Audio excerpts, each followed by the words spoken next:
Good morning, my name is Rocky Gilbert. I'm one of the operations section chiefs for the Southwest Team 2. John Pierson is our IC. I'm going to give you a little bit of an update of what took place out on the fire yesterday and maybe an outlook of what things will look like today. So first thing that happened yesterday is APS was able to get a helicopter up to fly their power lines and look at the corridor with our power lines the fire blew through. They do have some power poles that were burned up, and so they're putting a plan together based on that flight of the repair work that they need to do inside of the fire perimeter. Yesterday, most of our firefighting effort was in Division Alpha, which is right along the Agua Fria River corridor on the Agua Fria National Monument and the BLM land that's encompassing that.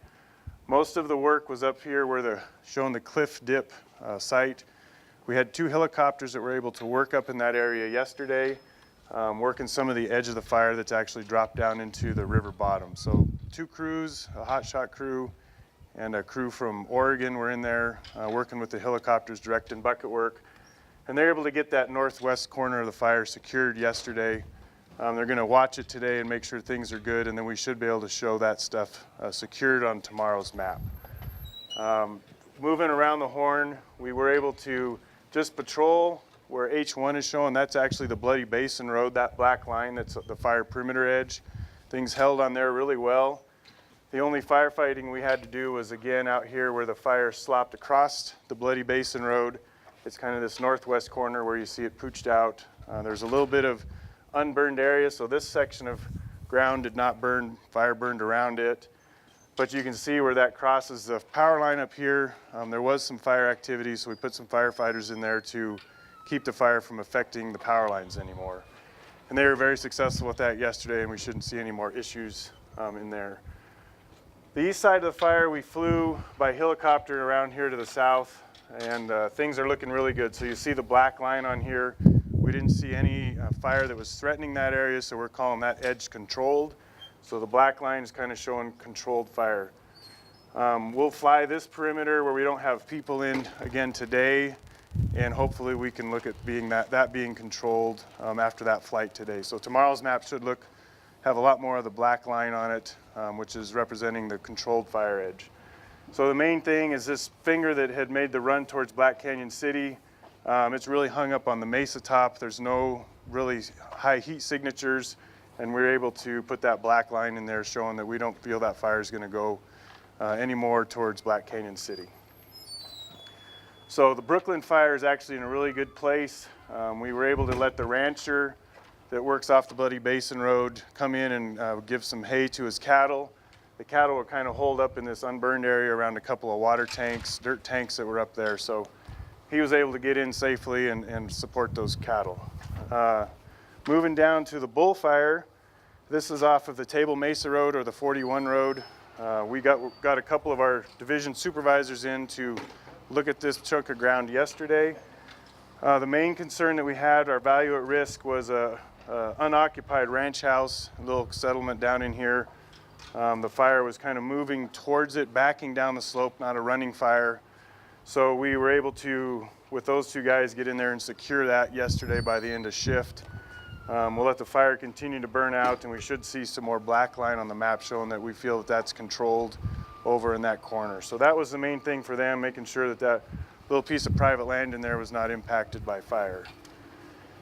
Moving up here on top of the mountain, this is where everybody can see fire from I-17, probably Black Canyon City, and different locations. There's fire up on that mountainside. It's up in some grass, very continuous grass, and some brush component, but it's just not really heavy brush. That will continue to move around for the next 2 or 3 days as the winds, and we're waiting for the humidities to come up and kind of start to put that thing to bed. So it's way up on the mountain. We're not putting any folks up on top of there, but we are monitoring it a couple times by helicopter, and then we have an air attack that flies over and keeps an eye on things for us as well. But we don't feel that this is any threat to any sort of private land or anything at this point. So that'll be the plan again today. Those divisions will be out there. They're going to do a helicopter flight around 9 o'clock this morning to kind of get a feel for how things did last night and see what the relative humidities as they came up, if it affected that fire growth. Okay, next moving over here to the West Cedar Fire.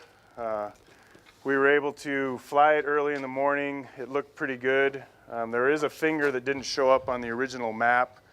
These perimeters were developed through infrared flights at night, and so this had burned itself out enough that those infrared flights didn't see it, but when we flew it in the helicopter, we were able to pick that up and add it to the map. This northern edge of that fire does have a little bit of heat in it. There was no fire growth on it yesterday, just kind of burning internal pockets or a juniper here and there. So there is some visible smoke, and at night you can see, you know, those little campfires like we call them along the hillside. We did get a division supervisor that drove in on the road that leads down to Sheep's Bridge, and he was able to look at that stuff and kind of give us from on the ground what it looked like and confirm that things are looking pretty good, but there is still some heat in there. So overall, the fire is in a really good spot for us. The humidities and the weather that's predicted, you know, monsoons are very close and all around the fire. We haven't got significant rain on it yet, but we are thinking that that could happen over the next couple days. So I think folks the big message is the fire is held up the last couple of days, no significant fire growth anywhere, just a little bit of continued burning interior pockets. And in the next few days, we should be able to transition this back to the local unit. The end.